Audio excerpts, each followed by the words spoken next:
Hello friends, welcome to গীতুস রান্নাঘর। আজকে আমি আরেকটা রেসিপি নিয়ে এলাম আপনাদের জন্য। রেসিপিটা হচ্ছে দেখুন, মাগুর মাছের আর আলু দিয়ে একটা রেসিপি। এই রেসিপিটা দারুণ একটা রেসিপি। এই রেসিপিটা কিভাবে বানাবো সেটাই আপনাদের সাথে আজকে শেয়ার করব। তাহলে চলুন দেখা যাক কিভাবে এই রেসিপিটা বানাবো।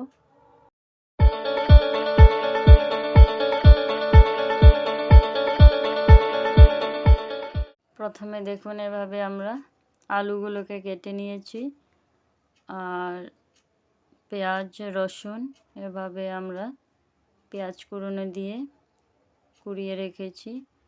তারপর টমেটো, কাঁচা লঙ্কা, তারপর ধনেপাতা কেটে রেখেছি, আর মাছগুলোকে এভাবে কেটে ভালোটিকে ধুয়ে রেখেছি দেখুন।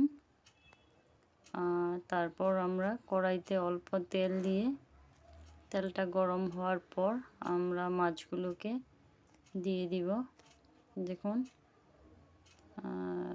গরম হয়ে গেছে প্রায় তেলটা।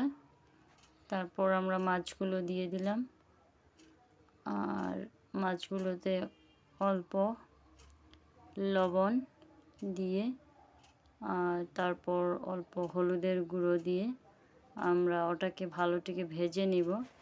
আর ভাজার সময় খেয়াল করবেন, এটা বেশি ভাজবেন না, কারণ বেশি ভাজলে এটার যে উপকারিতা এটা চলে যায়। আর দেখুন আমি কিভাবে ভাজবো, কতটুক দেখুন। আর এই যে ঝোলটা আপনি খাবেন, এটা শরীরে অনেক উপকার আসে। আর শিঙ্গি মাছ বা মাগুর মাছ এসব খেলে আমাদের শরীরে অনেক উপকার আসে। আর এটা ভাজাও অনেক ভাজবেন না, কারণ অনেক ভাজলে আমি বললাম যে এটার উপকারিতা চলে যায়। তারপর দেখুন মাছগুলোকে এভাবে ভাজবেন, আর আলু, টমেটো, কাঁচা লঙ্কা তো আমরা এভাবে কেটে নিয়েছি দেখুন। মাছগুলো হয়ে গেছে। তারপর একটা পাত্রে নামিয়ে নিলাম মাছগুলোকে, দেখুন কিভাবে ভেজেছি। তারপর আমরা কড়াইতে যা তেল ছিল ওটাতেই আলুগুলো ভেজে নিব, কারণ বেশি তেলও দিব না। এভাবে আলুগুলো মাছের তেলগুলোতে দিয়ে দিলাম। মাছ ভাজার পর যা তেল ছিল ওটাতেই আলুগুলো ভেজে নিব। অল্প লবণ, তারপর হলুদের গুঁড়ো দিয়ে ওটাকে ভালোটিকে আলুগুলোকে নাড়াচাড়া করে দেখুন। আর অল্প শুকনো লঙ্কার গুঁড়ো দিলাম, যাতে আলুটা কালারটা সুন্দর আসে ভাজার পর দেখুন। এভাবে অল্প জল দিয়ে কিছুক্ষণের জন্য ঢেকে রেখে দেব, যাতে আলুগুলো সেদ্ধ হয়ে যায়। আর আশা করি ফ্রেন্ডস এই রেসিপিটা আপনাদের ভালো লাগবে। আর দেখুন কিছুক্ষণ পর আমরা আলুগুলো, ঢাকনাটা সরিয়ে আলুগুলো দেখুন সিদ্ধ হয়ে গেছে। তারপর এভাবে নাড়াচাড়া করব দেখুন। নাড়াচাড়া করার পর ওটা হয়ে গেলে একটা পাত্রে আমরা আলুগুলোকে নামিয়ে নিব দেখুন। এভাবে আলুগুলোকে ভেজে নিয়েছি। আর অনেক খাসি হয়ে গেছে ফ্রেন্ডস, আপনারা ঠান্ডা লাগাবেন না। তারপর দেখুন কড়াইতে অল্প তেল দিয়ে দিলাম। তেল দেওয়ার পর হলুদ আর এইগুলো দিয়ে দিলাম পরিমাণ মতো।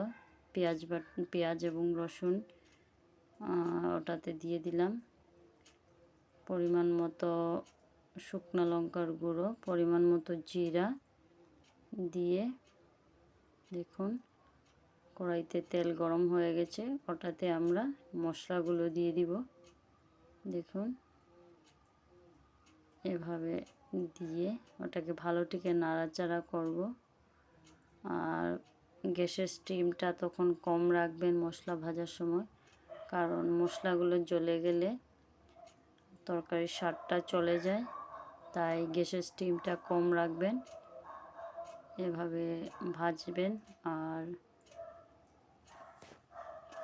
তারপর আমরা অল্প জল দিয়ে মশলাগুলোকে এভাবে নাড়াচাড়া করে দিব।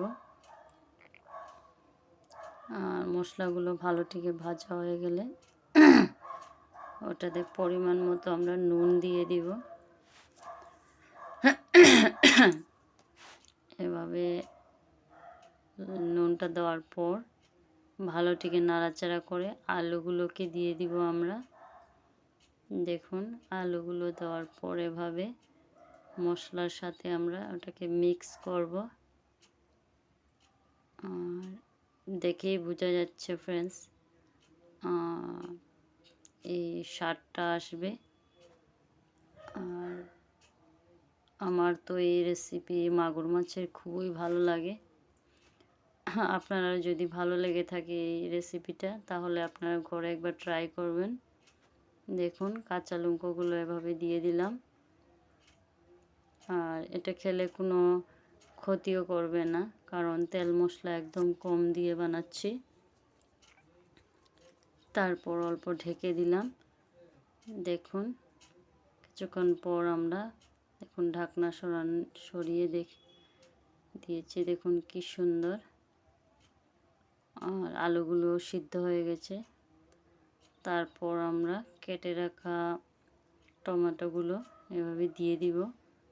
মশলার সাথে এভাবে নাড়াচাড়া করবেন।